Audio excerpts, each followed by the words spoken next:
Hello friends, welcome to Bhoomika kitchen. ನಾನು ನಿಮ್ಮ ಭೂಮಿಕಾ ಸುದರ್ಶನ್.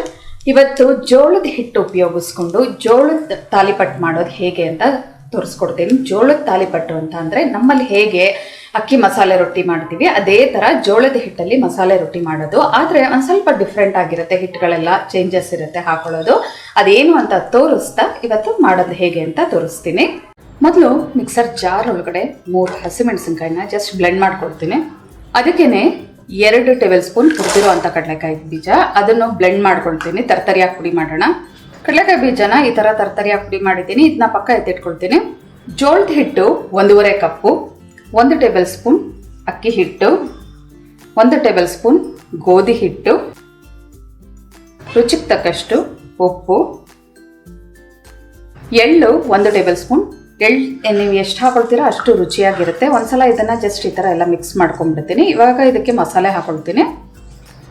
2 ಚಿಕ್ಕ ಸೈಜ್ ಈರುಳ್ಳಿ ಸಣ್ಣದಾಗಿ ಕಟ್ ಮಾಡ್ಕೊಂಡಿರೋ ಅಂಥದ್ದು, 2 ಟೇಬಲ್ ಸ್ಪೂನ್ ಹಸಿ ತೆಂಗಿನ ತುರಿ, 1/4 ಕಪ್ಪು ಸಬ್ಸಿಗೆ ಸೊಪ್ಪು ಸಣ್ಣದಾಗಿ ಕಟ್ ಮಾಡ್ಕೊಂಡಿರೋದು, ಕೊತ್ತಂಬರಿ ಸೊಪ್ಪು 2 ಟೇಬಲ್ ಸ್ಪೂನ್. ಇದಿಷ್ಟನ್ನು ಒಂದ್ಸಲ ಚೆನ್ನಾಗಿ ಮಿಕ್ಸ್ ಮಾಡ್ಕೊಂಡ್ಬಿಡ್ತೀನಿ. ಉಪ್ಪು ಸರಿಯಾಗಿದೆಯಾ ಅಂತ ಒಂಚೂರು ಹಿಟ್ಟನ್ನ ಬಾಯಿಗೆ ಹಾಕೊಂಡು ನೋಡಿ. ಎಲ್ಲ ಒಂದ್ಸಲ ಚೆನ್ನಾಗಿ ಮಿಕ್ಸ್ ಮಾಡ್ಕೊಂಡಿದ ನಂತರ ಇವಾಗ ರುಬ್ಬಿಟ್ಕೊಂಡಿರೋ ಅಂಥ ಕಡಲೆಕಾಯಿ ಬೀಜ ಮತ್ತು ಹಸಿಮೆಣಸಿನ್ಕಾಯಿ ನೀವು ಸಪ್ರೇಟ್ ಬೇಕಾದರೂ ಮಾಡಿ ಇಟ್ಕೊಂಡು ಹಾಕೋಬೋದು. ಸಣ್ಣದಾಗಿ ಹಸಿಮೆಣಸಿನ್ಕಾಯಿ ಕೂಡ ಕಟ್ ಮಾಡಿಕೊಂಡು ಈ ಥರ ಮಾಡ್ಕೊಂಡು ಹಾಕೋದ್ರಿಂದ ಬಾಯಿಗೆ ಸಿಗಲ್ಲ ಹಸಿಮೆಣಸಿನ್ಕಾಯಿ. ಮಕ್ಕಳು ಖಾರ ಅಂತ ಸಪ್ರೇಟಾಗಿ ತೆಗಿಬೇಕು ಅನ್ನೋದೆಲ್ಲ ಏನೂ ಸೀನಿರಲ್ಲ. ಇವಾಗ ಇದಕ್ಕೆ ನೀರು ಹಾಕ್ಕೊಂಡು ಸಾಫ್ಟಾಗಿ ಕಲಿಸ್ಕೊಳ್ತೀನಿ. ಸ್ವಲ್ಪ ನೀರು ಹಾಕ್ಕೊಂಡು ಸಾಫ್ಟಾಗಿ ಕಲಿಸ್ಕೋಬೇಕು. 2 ಕಪ್ಪಷ್ಟು ನೀರು ಹಿಡಿಸ್ತು ಇಷ್ಟು ಸಾಫ್ಟಾಗಿ ಕಲಿಸ್ಕೋಬೇಕು. ಅಕ್ಕಿ ಹಿಟ್ಟು ಹಾಕಿರೋದ್ರಿಂದ ಕ್ರಿಸ್ಪಿಯಾಗಿ ಬರುತ್ತೆ, ಗೋಧಿ ಹಿಟ್ಟು ಹಾಕಿರೋದ್ರಿಂದ ಬೈಂಡಿಂಗ್ ಚೆನ್ನಾಗಾಗುತ್ತೆ. ಇದನ್ನು ಒಂದು 5 ರಿಂದ 10 ನಿಮಿಷ ಹಾಗೆ ನೆನೆಯೋದಕ್ಕೆ ಬಿಡೋಣ. ಆವಾಗ ಎಲ್ಲ ಚೆನ್ನಾಗಿ ಹೊಂದ್ಕೊಂಡಂಗಾಗುತ್ತೆ. ಒಂದು 5 ನಿಮಿಷ ಆಗಿದೆ ನೋಡಿ. ಕೈನ ಒಂಚೂರು ಒದ್ದೆ ಮಾಡಿಕೊಂಡು ನಮಗೆ ರೊಟ್ಟಿ ಎಷ್ಟು ದಪ್ಪ ಬೇಕೋ ಅಷ್ಟು ದಪ್ಪ ಈ ಹಿಟ್ಟನ್ನ ತಗೊಂಡು ಅದ್ರ ಮೇಲೆ ಡೈರೆಕ್ಟಾಗಿ ಹೆಂಚು ಮೇಲೆ ಬೇಕಾದರೂ ತಟ್ಕೋಬೋದು ನೀವು. ಇಲ್ಲ ಅಂದರೆ ಹೋಳಿಗೆ ತಟ್ಟೋ ಅಂಥ ಪೇಪರ್ ಮೇಲೆ ತಟ್ಟಿ ಹೆಂಚು ಮೇಲೆ ಬೇಕಾದರೂ ಹಾಕೋಬೋದು. ಇವಾಗ ಇದನ್ನ ಡೈರೆಕ್ಟಾಗಿ ಹೆಂಚು ಮೇಲೆ ತಟ್ಕೊಳ್ತೀನಿ ನಾನು. ಹೆಂಚಿಗೆ ಫಸ್ಟು ಒಂದು ಸ್ವಲ್ಪ ಎಣ್ಣೆ ಹಾಕ್ಕೊಂಡು ಚೆನ್ನಾಗಿ ಗ್ರೀಸ್ ಮಾಡ್ಕೊಂಡಿದ್ದೀನಿ, 1 ಸ್ಪೂನ್ ಅಷ್ಟು. ಇವಾಗ ಮಧ್ಯದಲ್ಲಿ ಇದಿಟ್ಕೊಂಡು ಒಂಚೂರು ಒದ್ದೆ ಕೈ ಮಾಡ್ಕೊಂಡು ತೆಳುವಾಗಿ ತಟ್ಕೋಬೇಕು. ನಾನು ಬ್ಲೈಂಡ್ ಆಗಿರೋದ್ರಿಂದ ನನಗೆ ಈ ಮೆಥಡ್ ತುಂಬ ಈಸಿ. ನೀವು ಬೇಕಾದರೆ ಹೆಂಚು ಸ್ಟವ್ ಆನ್ ಮಾಡಿ ಇಟ್ಕೊಂಡು ಶೀಟ್ ಮೇಲೆ ತಟ್ಟಿ ಅದನ್ನು ನಂತರ ಹೆಂಚು ಮೇಲೆ ಹಾಕೋಬೋದು. ನಾನು ಸ್ಟವ್ ಆನ್ ಮಾಡಿಲ್ಲ. ಈ ಎಲ್ಲ ಇದು ರೊಟ್ಟಿ ತಟ್ಟಿದ ಮೇಲೆ ಇವಾಗ ಆನ್ ಮಾಡ್ತೀನಿ. ಆದಷ್ಟು ತೆಳುವಾಗಿ ತಟ್ಕೊಂಡಿದ್ದೀನಿ. ಈ ಥರ ಮಧ್ಯ ಕಣ್ಗಳನ್ನ ಮಾಡ್ಕೊಳ್ಳೋದ್ರಿಂದ ಹೋಲ್ ಮಾಡೋದ್ರಿಂದ ರೊಟ್ಟಿ ತುಂಬ ಚೆನ್ನಾಗಿ ಬೇಯುತ್ತೆ. ನನಗೆ ಒಂದು ಐಡಿಯಾ ಮೇಲೆ ಇದನ್ನು ಹೋಲ್ ಮಾಡ್ಕೊಂಡಿದ್ದೀನಿ. ಇವಾಗ ಸ್ಟವ್ ಆನ್ ಮಾಡ್ಕೊಳ್ತೀನಿ.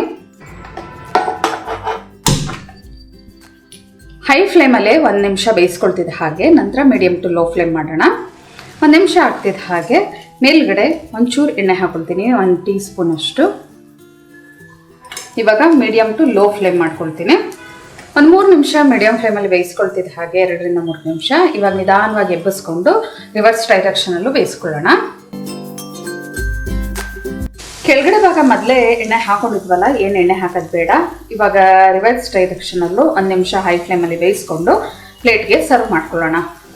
ಒಳ್ಳೆ ಘಮ ಬರ್ತಾ ಇದೆ, ಚೆನ್ನಾಗಿ ಬೆಂದಿದೆ, ಮೇಲ್ಗಡೆ ಕ್ರಿಸ್ಪಿ ಆಗಿದೆ. ಆ ಸ್ಪ್ಯಾಚುಲಾದಲ್ಲಿ ಮುಟ್ಟು ನೋಡ್ತಾ ಇದ್ರೇ ಗೊತ್ತಾಗ್ತಿದೆ. ಇನ್ನೂ ಕ್ರಿಸ್ಪಿ ಆಗಬೇಕು ಅಂದರೆ ಲೋ ಫ್ಲೇಮಲ್ಲಿ ಇನ್ನೂ 1 ನಿಮಿಷ ನಿಧಾನಕ್ಕೆ ಬೇಯಿಸ್ಕೊಳ್ಳಿ. ಇವಾಗ ಪ್ಲೇಟಿಗೆ ಸರ್ವ್ ಮಾಡ್ಕೊಳ್ತೀನಿ. ಪ್ಲೇಟ್ಗೆ ಸರ್ವ್ ಮಾಡ್ಕೊಂಡಿದ್ದೀನಿ ನೋಡಿ. ನಿಮ್ಗೆ ಹಿಂಗೆ ಅಂದ್ರೇ ಗೊತ್ತಾಗ್ತಾ ಇದೆ ಎಷ್ಟು ಕ್ರಿಸ್ಪಿ ಆಗಿದೆ. ಜೊತೆಗೆ ಹಿಂಗೆ ಮುಟ್ತಾ ಇದ್ರೆ ಸಾಫ್ಟ್ ಆಗಿರೋದು ಕೂಡ ಗೊತ್ತಾಗ್ತಾ ಇದೆ. ಈ ರೊಟ್ಟಿಗೆ 2 ಹೆಂಚಿಟ್ಕೊಂಡ್ರಂತೂ ಫಟಾಫಟ್ ಅಂತ ಒಂದೇ ನಿಮಿಷದಲ್ಲಿ ಬೇಗ ಮಾಡ್ಕೊಂಡ್ಬಿಡ್ಬೋದು. ಇದೊಂದು ಕಡೆ ಬೇಯ್ತಾ ಇದ್ರೆ ಇನ್ನೊಂದು ರೊಟ್ಟಿ. ಇವಾಗ ಇನ್ನೊಂದು ರೊಟ್ಟಿ ತಟ್ಟಿಟ್ಕೊಂಡಿದ್ದೀನಿ, ಅದನ್ನು ಕೂಡ ಬೇಯಿಸ್ಕೊಳ್ತೀನಿ ಅದೇ ರೀತಿ. ಮೊದಲು ನಾನು ನಿಮಗೆ ಐರನ್ ತವಾ ಮೇಲೆ ತಟ್ಟಿದ್ನ ತೋರಿಸ್ದೆ. ಇವಾಗ ಇದನ್ನು ನಾನ್ ಸ್ಟಿಕ್ ತವಾ ಇಟ್ಕೊಂಡಿದ್ದೀನಿ. ಸೇಮ್ ಅದೇ ರೀತಿ ತಟ್ಕೊಂಡು ಇದನ್ನು ಕೂಡ ಬೇಯಿಸ್ಕೊಳ್ತಾ ಇದ್ದೀನಿ.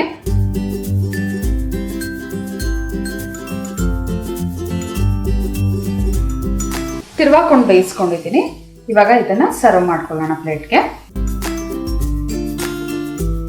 ನೋಡಿದ್ರಲ್ಲ ಬಿಸಿ ಜೋಳದ ತಾಲಿಪಟ್ಟು ಮಾಡೋದು ಹೇಗೆ ಅಂತ. ನಮ್ಮಲ್ಲೆಲ್ಲ ಇದನ್ನು ಜೋಳದ ಮಸಾಲೆ ರೊಟ್ಟಿ ಅಂತ ಹೇಳ್ತೀವಿ. ಅಕ್ಕಿ ಮಸಾಲೆ ರೊಟ್ಟಿ ಹೇಗೆ ಮಾಡ್ತೀವಿ ಅದೇ ಥರ ಮಸಾಲೆ ಹಾಕೊಳ್ತೀವಿ, ಆದರೆ ಹಿಟ್ಟುಗಳು ಮಾತ್ರ ಡಿಫ್ರೆಂಟಾಗಿ ಹಾಕೊಳ್ತೀವಿ. ಈ ತಾಲಿಪಟ್ ಅಂತೂ ಟೇಸ್ಟ್ ವೈಸ್ ಅಂತೂ ಎಕ್ಸಲೆಂಟ್ ಆಗಿದೆ. ಒಂಥರ ಸಾಫ್ಟಾಗೂ ಇರುತ್ತೆ, ಕ್ರಿಸ್ಪಿಯಾಗೂ ಇರುತ್ತೆ. ಇದಕ್ಕೆ ಶೇಂಗಾ ಚಟ್ನಿ ಅಥವಾ ಕಾಯಿ ಚಟ್ನಿ ಮಾಡಿಕೊಂಡು ಸರ್ವ್ ಮಾಡಿದ್ರಂತೂ ಎಕ್ಸಲೆಂಟ್ ಆಗಿರುತ್ತೆ. ಮಕ್ಳಿಗೆಂತೂ ಸಾಸ್ ಹಾಕ್ಬಿಟ್ಟು ಕೊಟ್ರಂತೂ ಅವು ಖುಷಿಯಾಗಿ ತಿಂತಾರೆ.